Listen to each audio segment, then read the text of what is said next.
कहानी खून पीने वाली चुड़ैल।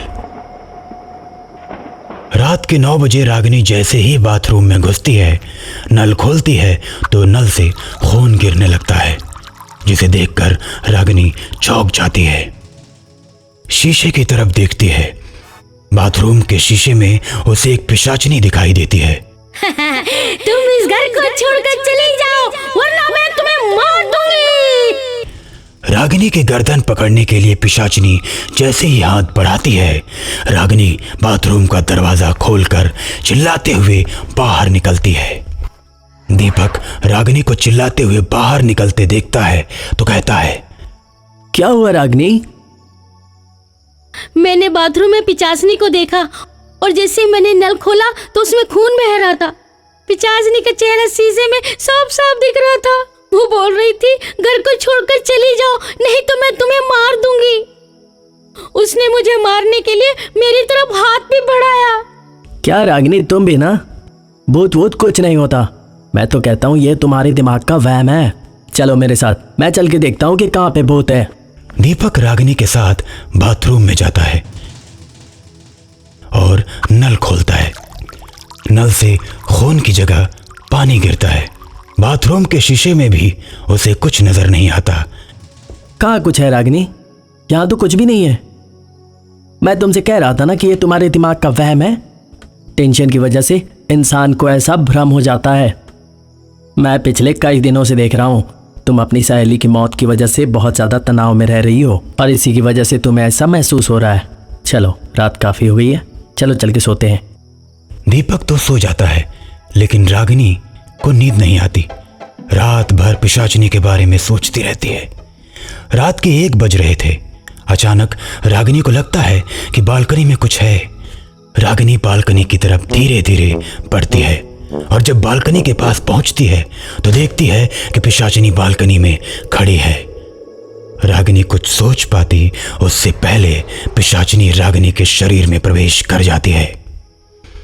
उसके बाद रागिनी चुपचाप आती है और बेड के बगल में खड़ी हो जाती है। दीपक पूरी नींद में सोया हुआ है कि अचानक उसे आभास होता है कि कोई उसके पास खड़ा है।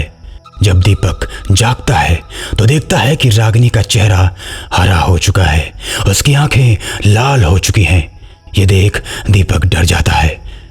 रागिनी, तुम ये कैसा मजाक कर रही हो? रागिनी, ये चेहरे से मुंह हटाओ, हटाओ, मुझे डराना बंद करो। लेकिन रागिनी तो चुड़ैल बन चुकी थी, इसलिए वो कुछ नहीं बोल रही थी। रागिनी, तुम मेरे साथ मजाक क्यों कर रही हो? मैं रागिनी नहीं, माया हूँ। माया कई सालों से इस शरीर की तलाश कर रही थी, जो आज मुझे मिली है। अब मैं रागिनी के शरीर में रहकर अपना शिकार करूंगी। इतना कहकर चुड़ैल चली जाती है। चुड़ैल के जाते ही रागिनी का चेहरा ठीक हो जाता है। अरे, मैं यहाँ आकर क्यों खड़ी हूँ? मैं तो सोई थी ना।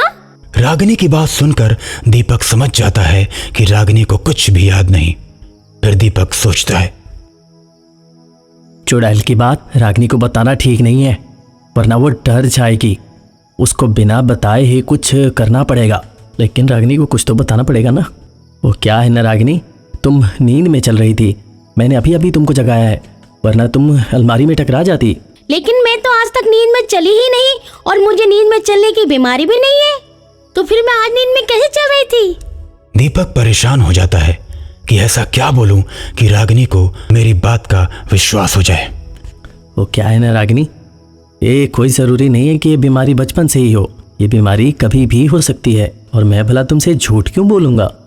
अब दीपक की बात पर रागिनी को भरोसा हो जाता है। फिर दोनों सो जाते हैं। दीपक सुबह जल्दी घर से निकलता है और अपने दोस्त रमेश के पास जाकर उसे सारी बात बताता है। क्या यार दीपक, तू भी क्या फालतू की बात कर रहा है? आज के ज़माने में भूत प्रेत चुड़ैल कुछ नहीं होते। अरे तुझे भ्रम हो गया, भ्रम। नहीं यार रमेश, रागिनी के अंदर चुड़ैल है और उसने मुझसे बात भी की थी। चुड़ैल रागिनी को अपने वश में करके लोगों को मारेगी। चल मैं यार तेरे साथ घर चलता हूँ, देखता हूँ कि वो चुड़ैल मेरा शिकार करती है या नहीं।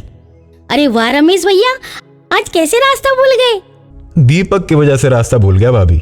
दीपक कहता है कि हमारे घर में पिशाचिनी है और उसने रागिनी को अपने बस में कर लिया है। और अब वो शिकार करेगी। तो मैंने कहा चलो हम भी देखें पिशाचिनी चुड़ैल को।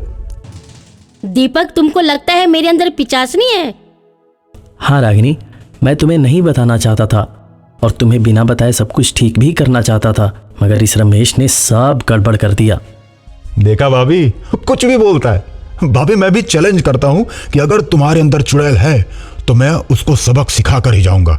रमेश के इतना कहने की देर थी कि तभी रागिनी का चेहरा बदलने लगता है। उसकी आंखें लाल होने लगती हैं, बाल बिखरने लगते हैं और फिर रागिनी बोलती है, रमेश के बच्चे, तुझे क्या लगा तू कुछ भी बोलेगा और मैं चुपचाप सुनती रहूंगी? अब मुझे सबसे पहले तेरा ही शिकार करना पड़ेगा। इतना कहकर पिशाचिनी रमेश का गला काट देती है और उसका खून पीने लगती है। ये देख दीपक वहां से भाग जाता है। दीपक भाग ही रहा होता है कि तभी उसे रास्ते में एक बाबा दिखाई देते हैं। बाबा जी मुझे बचा लीजिए बाबा जी, वो पिशाचिनी मेरी पत्नी को मार देगी। उसने अभी अभी मेरे दोस्त रमेश को मार दिया और उसका खून पी रही है। बाबा अपनी आंखें बंद करके अपनी दिव्य शक्ति से पिशाचिनी को देखते हैं, फिर दीपक से कहते हैं, वापस चलो, तुम्हारी पत्नी को पिशाचिनी के चंगुल से मुक्त कराना है। दीपक बाबा के साथ अपने घर वापस आता है। वहां पिशाचिनी खून पी रही होती है और बाबा को देखकर बोलती है, तू मुझे मारने के लिए बाबा को लाया है, लेकिन ये बात याद रखना, अगर तू मुझे मारेगा तो तेरी पत्नी को भी मरना पड़ेगा। तुझे क्या लगता है कि तुझे कोई हरा नहीं सकता, तुझे कोई नहीं मार सकता? पहले मैं तुझे रागिनी के शरीर से बाहर निकालूंगा, फिर तुझे मंत्रों से बांधकर आग में जला दूंगा। तेरे पास अभी भी समय है पिशाचिनी, छोड़ दे रागिनी का शरीर। इतना सुनकर पिशाचिनी रागिनी का शरीर छोड़ देती है और बाबा से कहती है, मुझे माफ कर दीजिए बाबा, आज के बाद मैं किसी को परेशान नहीं करूंगी। अब मैं हमेशा हमेशा के लिए यहाँ से जा रही हूँ। इतना कहकर पिशाचिनी गायब हो जाती है। दीपक और रागिनी बाबा को धन्यवाद देते हैं और बाबा उन्हें आशीर्वाद देकर वापस अपने रास्ते पर निकल जाते हैं।